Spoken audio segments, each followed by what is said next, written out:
Back, everybody, to the Metropolis Bulldogs Teambuilder Dynasty here on NCAA Football 14. Today we round out the regular season here in year number 3 of our final 4 games of the season as we face off against Temple, Houston, Capital College, and for our final game, Navy. Our Metropolis Bulldogs sit at 5-3 on the year. This season has definitely been a mixed bag. There's been a lot of really good moments and a lot of really bad moments, which has led us to here the final stage of the regular season. We start with probably the biggest game we have left against Temple, who has had a resurgence this year. They're 4-1 in conference, 6-2 overall. We have played Temple twice in each of the first 2 seasons of the series, and Temple was never that good of a team, but this year they've sort of flipped the switch, and they are now on top of our division within the American Athletic Conference. If we want any real shot of playing in the conference championship, we gotta win this game. So in the last episode, we had 4 games. We beat Memphis in overtime. Memphis is really good. They've only lost 2 games. Then we had our stretch against Clemson and East Carolina. We don't need to talk about that. And then we defeated USF 28-20. So that brings us here. This is probably our easiest stretch of games of the year, with only one of the 4 teams we're facing off against today, Temple, having records over 500. Of course, one of the big storylines has been the quarterback battle throughout the season, and with Manuel Castillo playing significantly better than Jonathan Roberts, Manuel Castillo has been awarded the full-time starting gig going forward. Jonathan Robert is too athletic and dynamic to be off the field, so he's still going to be getting some snaps at running back and wide receiver. He was an athlete in high school, but as it stands now, Manuel Castillo is our guy for the foreseeable future, not just this year, but the next 2 years as a junior and a senior. But as I said, Jonathan Roberts is still going to play. We're going to give him snaps at running back and receiver and really try to figure out what spot suits him best. I have him listed as a starter on the wide receiver depth chart, and I have him listed as a formation stub in certain packages at running back. So as we look at Temple, their roster isn't all that. They're led by quarterback Justin Lynch, who became the starter this year over DeJuan Mathis, who's been the starter the past 2 seasons. I guess that decision has proven to be a good one, considering they have been a significantly better team with Justin Lynch at the helm. So as I said, this is one of our most important games of the season. If we want any shot of playing in the conference championship, we gotta win. I found some of these team statistics really interesting. We are not ranked in the top 96 in everything except for run defense. So that tells me our Metropolis Bulldogs are not a great football team. We just find ways to win games, which isn't technically a bad thing. We're not a good football team, but we're a winning football team, and hopefully we can win today here against the Temple Owls at our home field. We're rocking our alternate jerseys today as Temple would choose to kick off. So we're going to start on offense, which is kind of a rarity. Here's Manuel Castillo and the crew, 2nd and 6. Garrett in motion. It's a play-action fake. Castillo scrambling to his right. He has an open man. It's the tight end, Tadion Smith-Gardner, who makes a nice play for the first down, gaining around 20 yards. Good play for TSG. That'll move the chains. Now 3rd and 13. Castillo under quite a bit of pressure. Tries to go deep, and it bonks off of the defensive back's helmet. So that'll be a Temple stop. And the Owls get the ball. So here is Justin Lynch. Edward Sadie and the Owls is on first down. He connects with David Martin Robbins, who will move the chains there. Temple now on the goal line looking to find the end zone, but it is a 3rd and goal. We'll see if they can punch it in as Lynch drops back to pass. Under pressure, goes short, and it's a touchdown for Kyle Dobbins, and the Temple Owls are on the board. They take a 7-0 lead. So the Bulldogs now have the ball, 2nd and 2. It's a curl route for Osiris Young, who breaks the tackle, breaks another one. Young down the field, and he is shoved down at the 1-yard line. It's a gain of 50 for Osiris Young, showing off his dynamic playmaking ability. And then on the very next play with the Bulldogs on the goal line, Castillo dumps it off for his running back, Victor Adams, who breaks the tackle, scores the touchdown. So Temple scores, and the Metropolis Bulldogs answer right back. We're now tied at 7. 3rd and 9, screen for Edward Sadie. He is wrapped up by Emmanuel Dukes after a gain of just 3. The true freshman Lewis Reed was there as well for the stop. So Metropolis has the football back. Castillo scrambling to his right, trying to get somebody open. It's Osiris Young who makes the play. Young, coming off a really good freshman season, has been even better this year as a sophomore. His numbers haven't really improved, but his drops have gone significantly down, which is a very big deal. On first down, his pass is intercepted. It's Griffin with the INT. So the Bulldogs turn it over. A costly interception by Manuel Castillo, who still really has to work on that ball security. He kind of lobbed it into double coverage, and, well, that backfired. Through one, we are tied at 7 into the second quarter. Handoff for Edward Sadie. More like Edward Sadie's nuts. He's short. Emmanuel Dukes brings him down. I had to make the D's nuts joke.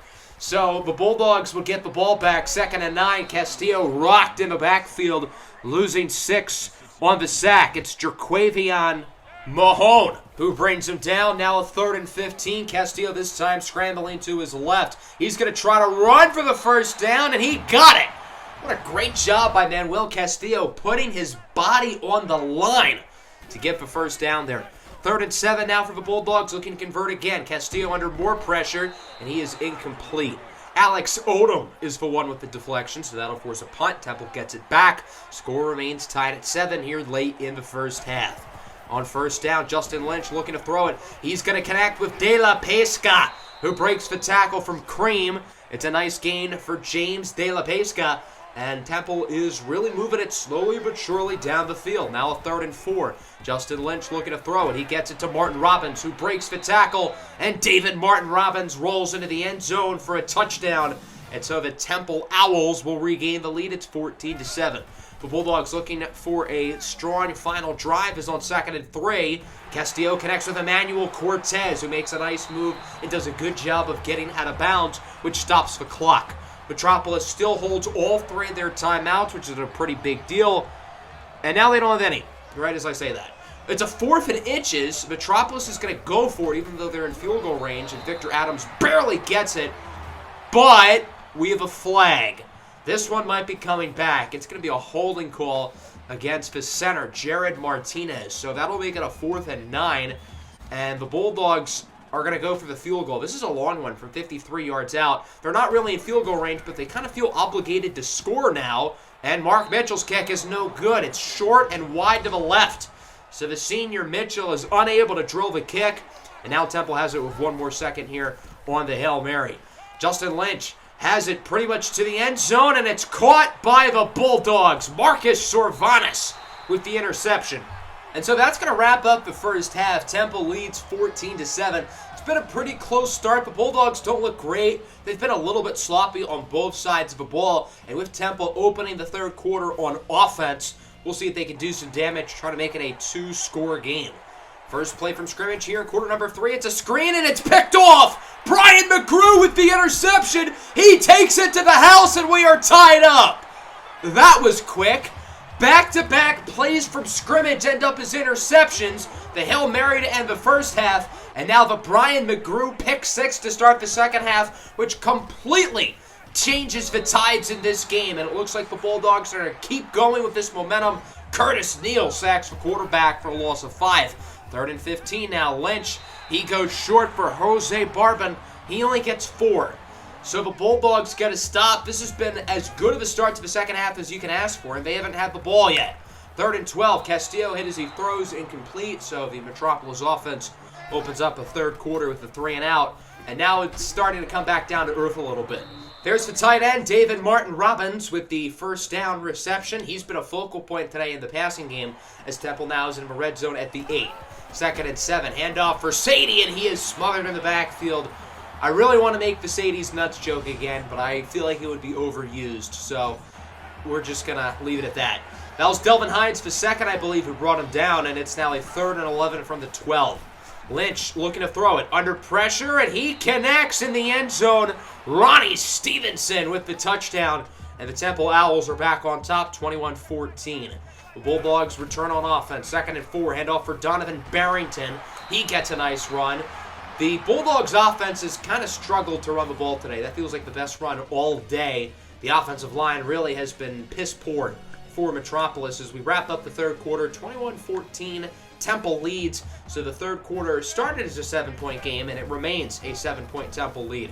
3rd and 2. Here's Victor Adams up the middle with a nice gain of 11. The Bulldogs now in the red zone as they move pretty much half the distance to the goal line. We'll see if they can punch it in and look to tie the game up as it is now 1st down.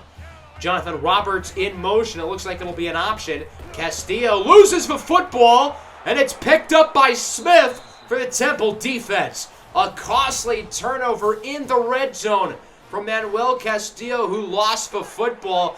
He wasn't trying to toss it to Roberts. He just outright fumbled it. So Temple has it back on 1st and 5 after an offsides penalty. Michael Roberson would get to the quarterback for a sack, and now it is a 3rd and 10 here for Temple. Justin Lynch looking to throw it, and it's nearly intercepted. Curtis Neal had it right in his hands. He could have walked into the end zone, but was unsuccessful. That would have been the Bulldogs' 2nd pick 6 of the game. They have it back on offense, 3rd and 10. Castillo scrambling, can't find anybody open, so he's going to try to run, and he gets a decent gain of around 8. So that'll make it a 4th and 2. The Bulldogs could kick the field goal, but they're going to keep the offense out on the field. They will elect to go for it. Handoff for Donovan Barrington. He makes a great cut to the right side. Had he ran up the middle, I don't think he would have got it. So that's a really heads-up, smart football IQ play from Donovan Barrington. The Bulldogs keep the chains moving now at the 20 on 1st down. Castillo scrambling, and he fumbles it again, and it is picked up by Clark for the Temple defense. Manuel Castillo has now fumbled it twice in the 4th quarter and has lost it both times. That's 3 total turnovers for Castillo today, and Temple gets the ball still up 7. On 1st down, it's another sack. The Bulldogs defense trying to keep them in the game. It's Hasil Diamantopoulos, the senior linebacker, who makes the play. Now 2nd and 17, time winding down. Temple really trying to chew some clock, get some 1st downs as Lynch gets by Lopez. Justin Lynch down the sideline, wrapped up inside the 50 by Sorvanis. That's a huge 1st down run there for the Temple Owls, and they are now firmly in the driver's seat. If they can score on this drive, they can practically end the game. Lynch connects with Ahmad Anderson Jr. He gets 14 yards again, moving the chains. The Bulldogs are going to have to start calling their timeout soon, and, well, that's exactly what happened. Temple would run a number of plays. The Bulldogs would use all their timeouts. 3rd and 8, Edward Sadie just short of the 1st down. So that'll make it a 4th and 2. You know, Temple could consider going for it, but they'd be kind of stupid to. Just kick the field goal, make it a 2-score game, as it looks like that is exactly what they're going to do. They are chewing as much clock as they possibly can. They do not want the Bulldogs to get the ball back with too much time. Play clock still winding down. They eventually will set up the kick. It is good, and Temple now leads by 10. We have an interesting studio update here, by the way. Number 5, Northern Illinois loses their 1st game of the year to UNC. That's right, NIU from the MAC in the top 5. Well, not anymore. So the Bulldogs have it back. Not a lot of time. No timeouts. Castillo sends a prayer, and it's caught by Emmanuel Cortez for a huge 1st down gain. So the Bulldogs keep the chains moving there, as now it is a 3rd and 10 here from Metropolis. Castillo, again, not a lot of time. Goes deep, this time caught by Trey Nixon. Nixon breaks a tackle, and he is into the end zone for a score. Trey Nixon with the touchdown, and it's now 24-21, so it all comes down to this, the onside kick from Marquez Glover. It's deflected and picked up by Kyle Dobbins of the Temple Owls. So that is how this game is going to come to a close. Temple takes it home, 24-21, a very close one here at home. We had a few opportunities to win this game. Our defense, I thought, played quite well, particularly down the stretch, minus that last drive. They gave us our offense some plays to really try to take advantage, and we didn't do that. Manuel Castillo, I thought, threw the ball pretty well, but those 2 fumbles in the 4th quarter pretty much costed us the game, particularly the second one. I think if he doesn't fumble at least just one of those times, we would have won the game. So it is unfortunate that those 2 turnovers pretty much costed it for us. Osiris Young, your leading receiver, he was very good. As I said, the defense was pretty solid. 4 sacks. We have the interceptions by Sorvanis and McGrew. As for Temple, Justin Lynch, really impressive. He was poised and precise in the pocket. He had 2 interceptions, one of which was on a Hail Mary, but the other one from McGrew sort of was his fault. Temple's defense was fine. I wouldn't say they were great, but they made a lot of big plays. They forced turnovers when they needed to. They got stops when they needed to. And that's why Temple won the game. So they're now 7-2, and our chances of making the conference championship are pretty much dead. But we do have some good news. One of the better athletes on our recruiting board, Ellis Hill, a 4-star from Barberton, Ohio, committed. They're listing him as a cornerback, but he could play QB. 81 throw power, 78 throw accuracy. Manuel Castillo and Jonathan Roberts are both going to be juniors next year, and we don't have our long-term quarterback on the roster. So with all the amount of defensive back depth we've been getting over the years, this year included, Ellis Hill's probably going to be a quarterback for us, and he very well could be the QB after Manuel Castillo. So that brings us here to this matchup against the Houston Cougars, a non-conference matchup. Remember, Houston is now in the Big 12. The Houston Cougars started this year off ranked, but they have been really, really bad. One of the most disappointing teams across the country. They are clearly not cut for Big 12 competition, as they have not won a game within Big 12 play and sit at 2-8 overall. So long story short, we should throttle these guys. This is the first Simcast game of the day. Remember, I'm playing 2 games. I'm Simcasting 2. Since Houston's 2-8, I figured I would Simcast this game. The Cougars have a pretty good roster, and if they were still in the American Athletic Conference, they'd be really good. They're led by true freshman quarterback Newton Diogino, who's an 86 overall. He's rated really highly, and he's a really good player, but this team's been hammered by injuries this year, and they just haven't lived up to their expectations. And being in a Power 5 conference clearly has been a little bit too big for them. So we've got another home game here. Our first 3 games of the episode are actually at home. Our next one against Capital College is as well. That'll be our senior day as Houston wins the toss. They choose heads. Heads? I thought tails never failed. I guess tails never fails only 80% of the time. That's how I view it. So we're going to simcast this game. If it gets close, we will hop in during the 4th quarter. And so far, it's been a pretty slow start. Both offenses kind of struggling at the moment. Houston would score a field goal. They lead 3-0. Our offense had it in the red zone, but we didn't do anything. Houston trying to get something going. They're really struggling, and it's 3-0 through 1. A lot of punts so far. Both offenses are not looking good as we do score a touchdown, so now we take the lead, 7-3. And again, both offenses are really not doing much. Our offense, again, had it in the red zone, and we did nothing. And still no score change. This has been a very boring game, if you will. Good thing we didn't play it. So now into the second half now. We'll see if anything really changes as it's still 7-3. Houston moving down the field. They tack on a field goal, so now it's 7-6. Our offense again does nothing. Houston has it back with good field position. They had it as close as the 1-yard line, and they still only kicked a field goal. So now we're in the 4th quarter. We just punted it. Houston has the ball. I figured this would be a good time to come in since the game is pretty close. Our team clearly needs some sort of spark. Our offense obviously is not playing very well. The defense has been playing well, but not on that play as Nathaniel Dell, the highest-rated player on this Houston team, with a huge first down conversion. Good pass from Newton Diogino as it's a 3rd and 7. Houston's been in a red zone countless times today, but they haven't been able to score a touchdown, and that sticks here as Detron Jackson Jr. is a little bit shy of the first down marker. So that'll make it a 4th and 2. Houston looking to kick another field goal. It's been a busy day for their kicker, who hasn't missed. He's 3 for 3, make it 4 for 4. Houston has had so many opportunities to capitalize, and they haven't. It's just like us from last week.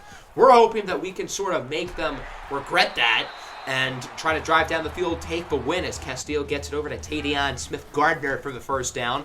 Now it's a 3rd and 7. Castillo scrambling to the right side. He connects with Emmanuel Cortez. Cortez with a nice move inside the 15-yard line. That'll go for a first down. The Bulldogs are trying to chew some clock. Look how much time is left. Not even 30 seconds. They do not want Houston to get the ball back as Andrew Williams gets the first down conversion. So that'll, again, keep the drive moving. Now we have a 3rd and goal. The Bulldogs are trying to pass it into the end zone. They haven't been able to. Looks like they possibly are going to be passing again here, and that's exactly the case. Castillo scrambling. He tries to get it to, it looks like Osiris Young, but he's unable to. So now it's a 4th and goal. The Bulldogs haven't been able to do anything in the red zone, but they've got to punch it in here to keep the game alive. Castillo to Andrew Williams. Touchdown, Metropolis. Andrew Williams with the touchdown. The Bulldogs had 4 opportunities on the goal line. They needed all 4 of them, but they do score, and it's now 14-12. Houston's going to need to take a shot deep. Giordino with a bomb, and it's picked off. Figgy Yacobuti, the redshirt freshman corner, with his team-leading 4th interception of the season. He's going to return it to where there's no more time left on the clock, and the Metropolis Bulldogs take this one home 14-12. A very close game. I really wish we could have, won this game by a lot more, considering Houston only has 2 wins. But at the end of the day, a win's a win, and I can't really complain. This is not a team who blows out opponents. We find ways to win close games. This was the case last year and this year. We don't dominate anybody, but we do so well in close games. And, well, this matchup against Houston certainly proved that. Our defense was really solid, particularly our red zone defense. I do kind of feel like Houston outplayed us because we only had 2 scoring drives. They had 4. The only difference was when we had our 2 scoring drives, we capitalized in the red zone and got touchdowns, whereas they did not, and they only were able to get field goals. So I guess that's the difference between a winning team and a losing team, which is why we have 6 wins and they have 2 wins, even though they're quite a bit more talented than us. So now we've only got 2 more games left. We get some bad news on the recruiting front. A couple of defensive ends we were going after. James Williams and Isaiah Young commit elsewhere. Williams is going to Ohio State, whereas Young, a 5-star, he would have been our first 5-star in program history. He instead is going to Penn State. So that's unfortunate, but it is what it is. As that brings us to this matchup against Capital College. It is our senior day today, along with the fact that we're facing off against one of our biggest rivals. We don't have a large senior class, but it's certainly an impactful one. Running back Victor Adams, wide receiver Emmanuel Cortez, offensive tackle Peter Nichols, defensive ends Jamel Forrester and Jonathan Savage II, defensive tackles Scout Lopez and Nehemiah Richards, linebacker Hasil Diamantopoulos, cornerback Hassan Antonio, safety Alex Robertson, kicker Mark Mitchell, and punter Zach Kirksey. Just like Houston, Capital College started the season off ranked, but they have also been very disappointing. They're 4th and 6th. They're actually last place in our division. Capital College has beat us in years 1 and 2 of this series, but this is the first time that we have been better than Capital College, and being at home, we've got a real opportunity to win this game. Obviously, we're going to be playing this one because they are our big-time rivals, and it is our senior day. Capital College no longer has Champ Britton Jr. at quarterback. Their starter is senior John Johnson. They do have a really interesting freshman in Don Campbell, who transferred over from Florida State. He played his high school ball down in D.C. at Gonzaga College High School, so we saw a little bit of him when he was a senior. These guys also have a number of injuries, including linebacker Limititre Yacobuti. He will not be playing in this game. A big loss for the Capital College Flyers as they set forth here to Metropolis Stadium for our senior day. We certainly don't want to lose our senior day, especially considering it's against one of our big-time rivals, and especially considering the fact that we are better than Capital College this year. I guess Urban Meyer hasn't had a lot to smile about being their coach. Hopefully Washington, D.C. Bars hasn't had too many grinding issues, if you know what I mean. So we win the coin toss. Obviously, we will elect to kick off. You guys know, tails never fail, start on defense. That's the rules around here. So Capital College opens up with the ball, and first down, John Johnson is sacked. First play from scrimmage, Curtis Neal brings down the QB. That'll make it a 2nd and 16. They wouldn't do anything after that. They'd have to punt it. So the Bulldogs now have it. 3rd and 1. Castillo on the run with a dot for Jonathan Roberts. Roberts has really done nothing throughout the first 2 games today. I'm hoping we can see more of what he can do as a wide receiver or running back. Castillo scrambling to the left now on first down. He's tripped up for a loss of 6. Nice play by the Capital College defensive line. It's Ryan Bonds who makes the play. 2nd and long down for the Bulldogs. They're going to run it. Handoff for Donovan Barrington, who cuts to the left side with blocks. The speedster off to the races. Touchdown, Donovan Barrington. And the Metropolis Bulldogs take the lead as it's now 7-0. Great run for Donovan Barrington, our explosive change of pace running back. So Capital College has it. 3rd and 6. Pass is dropped.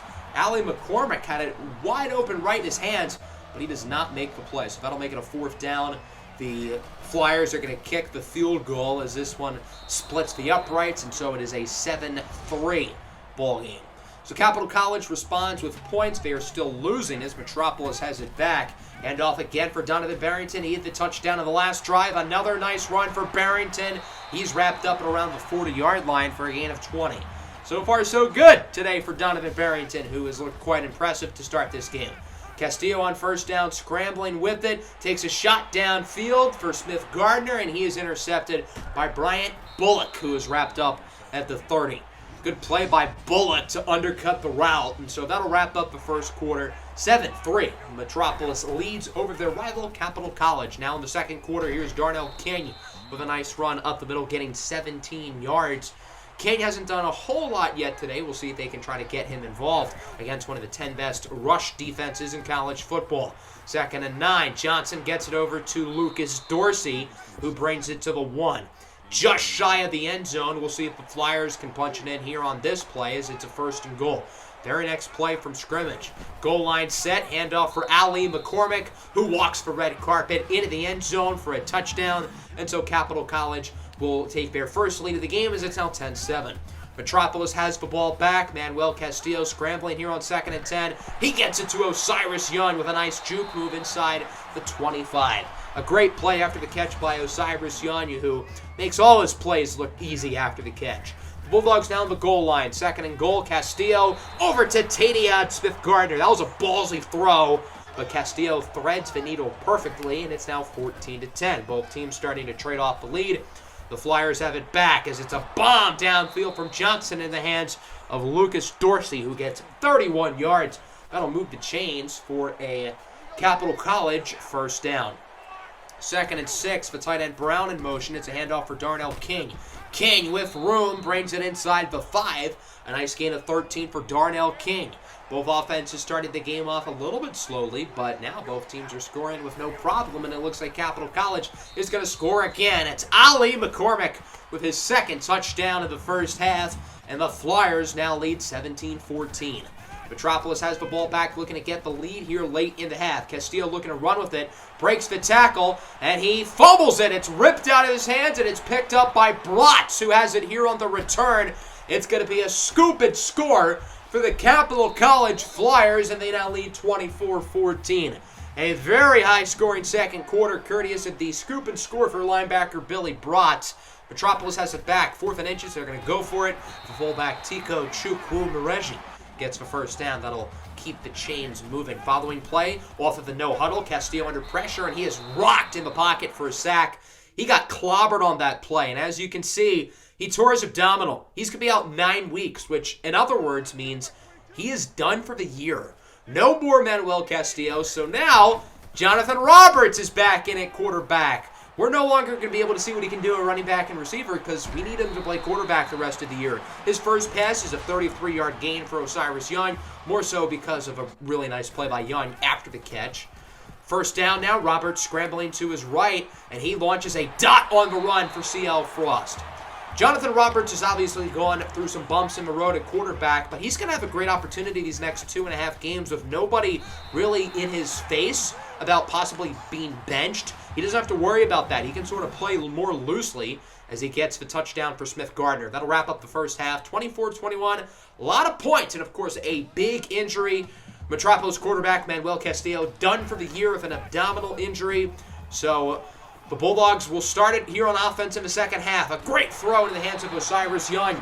As I said, Jonathan Roberts gets an opportunity to play loosely, and he looks like a different player. So far, it's been really good. Hopefully, I'm not speaking too soon. Following play, Roberts looking to scramble. He will be intercepted by McCray. Maybe I did speak a little bit too soon as Capital College forces the turnover. A big play for the Flyer defense. They'll get it back on offense, still leading by 3 with pretty good field position, now inside the 50. 2nd and 6. Johnson, he is going to be sacked on the play, losing a couple. He's wrapped up by the senior linebacker, Hasil Diamantopoulos. He's only a 1-year starter, Diamantopoulos, but he's been really good throughout this season. Is on 3rd and 10. They choose to run it up the middle. Why? I have no idea, but I guess that keeps them in field goal range, and they do have one of the better kickers in the country, as it's now a 4th and 10. Capital College looking to double the lead as the field goal is good, and it is now 27-21 in favor of Urban Meyer's Grinders. So the Bulldogs get it back, 2nd and 11 here for Jonathan Roberts and company, coming off the interception on the last drive. Roberts scrambling, risky throw, what a catch by Trey Nixon. Nixon's gotten limited snaps, but when he's been in, I feel like he's been really impressive. I'm excited for him to have hopefully the bigger role next year. There's C.L. Frost, who darts into the end zone for a touchdown. The true freshman with a 17-yard score, and through 3, that touchdown puts the Bulldogs ahead, 28-27. We could be in for an instant classic here in the fourth quarter. It feels like every Metropolis game except for the Clemson and ECU ones have been super close all year. This one no different, as Lucas Dorsey makes another nice play. He's been very impressive here for Capital College today. 2nd and 5, Dorsey in motion. John Johnson looking to throw it. Johnson connects with Somerset Driscoll, the talented tight end, who's been a little bit quiet today, but he's one of their more talented players on offense. Now at the goal line, Capital College looking to regain the lead as it's a pitch for Darnell King. Nobody touches him. An easy score for Darnell King. Capital College back up ahead. They want to take a clean 7-point lead, so they're going to go for 2. And Johnson cannot get rid of it as it's Michael Roberson who makes the play, hits him while he throws it. So it's 33-26, 5-point game. We'll see what Capital College can do on offenses on 3rd and 7. Roberts tries to dump it over to Cortez. He couldn't really do anything else there. Incomplete. 4th and 7. You could argue the Bulldogs should have punted it. They instead elected to go for it. Interesting decision. Jonathan Roberts can't find anybody open, and he is sacked for a big loss. So not only does Capital College get it back, but they get it with really good field position and a perfect opportunity to score a touchdown. They have to just chew clock smartly, and they should win the game, but not so fast. Johnson is sacked by Scout Lopez. After a 14-yard run by Darnell King, it's 3rd and 3. The Bulldogs have 2 timeouts here left to go, about 2 or so minutes. Here's Johnson, and he is incomplete, deflected by Hassan Antonio. I don't know why they didn't run it. They could have easily ran for a 3-yard gain, but they throw it, which stops the clock, so the Bulldogs don't have to use the timeout. Capital College does make the field goal, so it's now an 8-point game. It's still technically within 1 possession. A touchdown and a 2-point conversion ties it. 2nd and 7, Roberts under a lot of pressure, so he makes the smart decision to dump it off to Victor Adams, who gets the first down. Adams definitely was not his first read, but with everybody else covered towards the sidelines, he found Adams wide open up the middle of the field.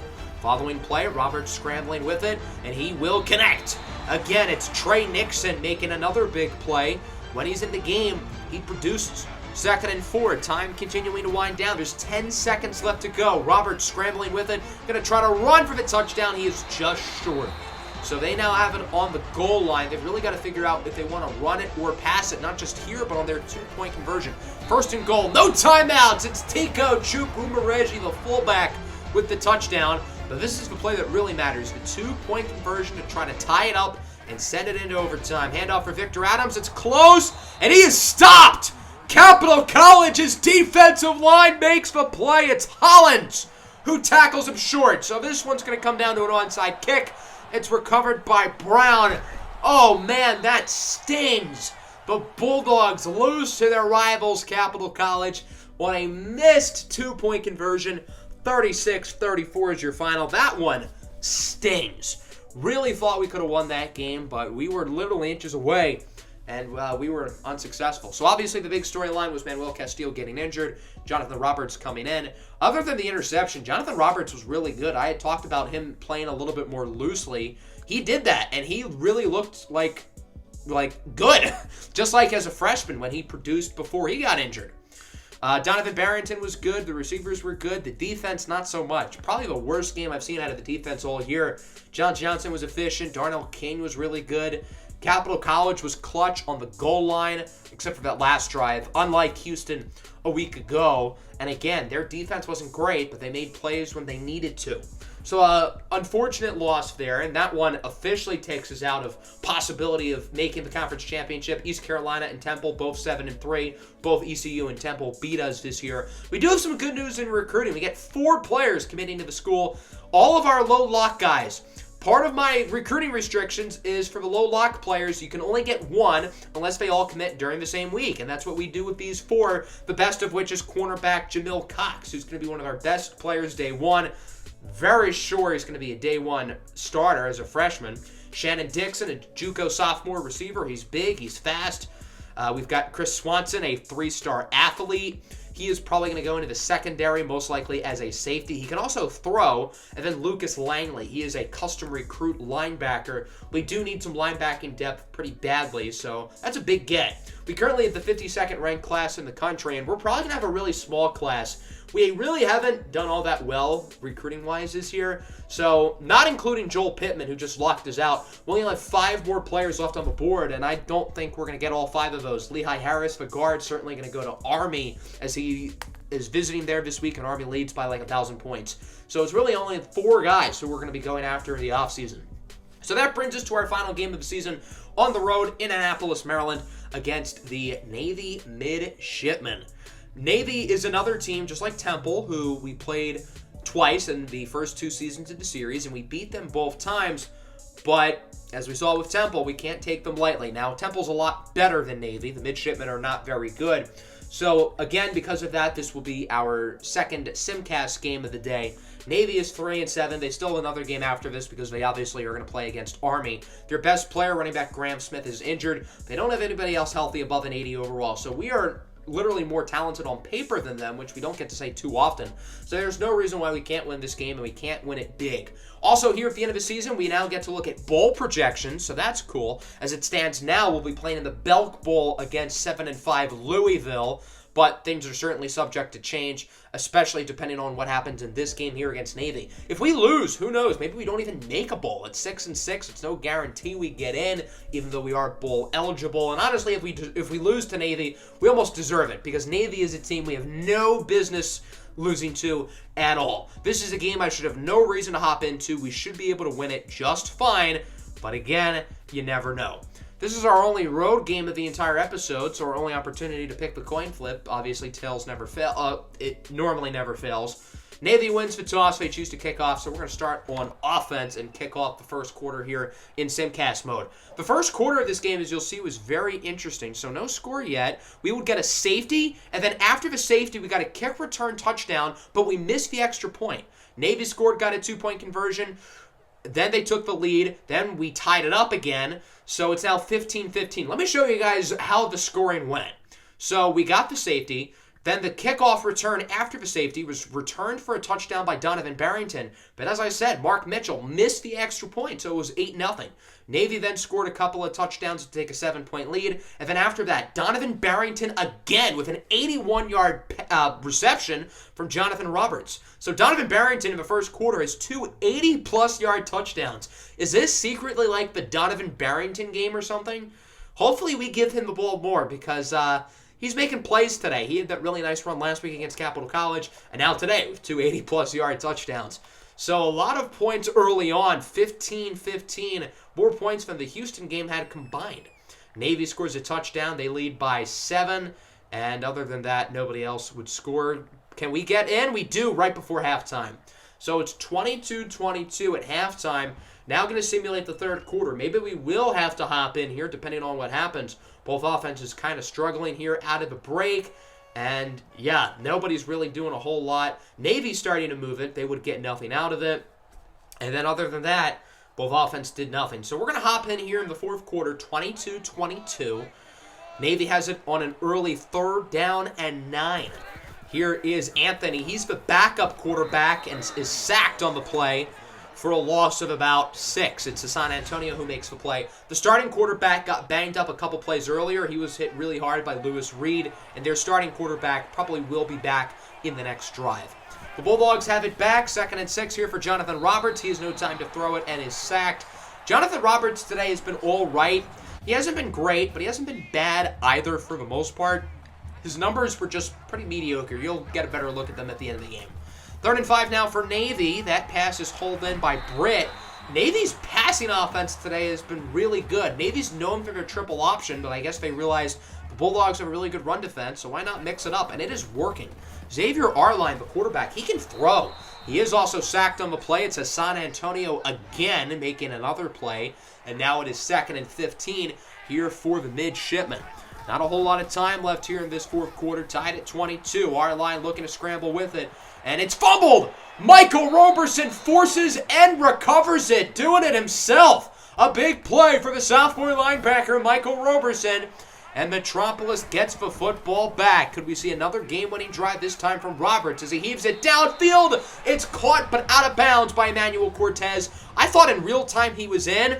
The booth ended up reviewing it, and as we saw the replay, I would kind of realized, yeah, they made the right call on the field. but they overturned it, which is kind of odd. So the initial ruling, I thought he was in, but he wasn't. When we get a closer look, he's clearly out, and they say he's in. Okay, not complaining. 3rd and 10, Roberts is incomplete. Under a ton of pressure there, so that'll bring out the field goal team. Mark Mitchell on for the lead. He missed a PAT earlier, but he sinks that one. So the marksman makes it 25-22 in favor of the Bulldogs, and now Navy has a late drive opportunity. Our line on 1st down, sacked on the play for a loss of 3. Wrapped up by Delvin Hines II, the Bulldogs' sack leader this year.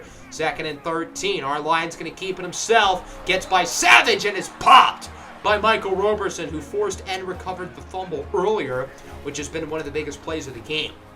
Our line on 1st down under pressure, sacked again. Delvin Hines II and Asil Diamantopoulos with the play. So now 4th and 3. This is it. Our line takes a shot downfield. It's caught by Meager, and he is in for the touchdown. John Meager with a 51-yard score. He burned Brian McGrew, and Navy takes the lead with 20 seconds to go. The Bulldogs' saving grace right now is that they have all 3 timeouts, and they're probably going to need to use them all. On 3rd down, Osiris Yanya's open downfield. He brings it to the 50, and the Bulldogs would call their first timeout. Following play, 11 seconds now. Roberts scrambling to the right. He's going to send a shot downfield, and it's caught by Emmanuel Cortez at the 10. So the Bulldogs are going to have a real shot at the end zone. After an incomplete pass, it's now a 2nd and goal with 2 seconds left. This is it. If the Bulldogs want to win this game, they've got to score on this play from the 10-yard line. Roberts looking to throw it. His pass is caught, and it's a touchdown! Aaron Garrett walks it off from the Metropolis Bulldogs, and they're going to win the game at the buzzer. What a catch by Garrett, who was double-teamed.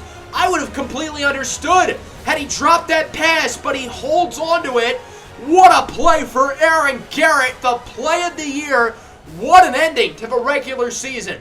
The first game of the year, we had a game-winning touchdown at the buzzer by Osiris Young, and the last game of the season, we had a game-winning touchdown at the buzzer for Aaron Garrett. I don't even know if he was in, to be brutally honest, but it doesn't matter. The Bulldogs win it 32-29.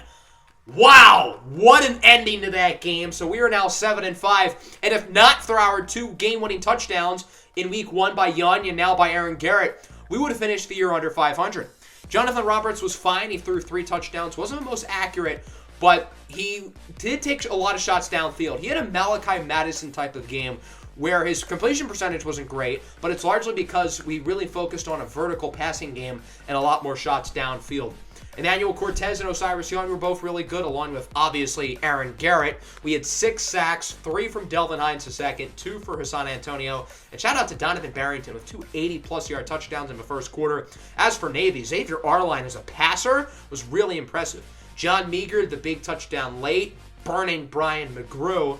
McGrew's a little bit more consistent in coverage than Figgy Yakabuti. Yakabuti's more of our playmaker, so I would not have expected McGrew to let that touchdown, but it doesn't matter. We won the game. I'm not complaining.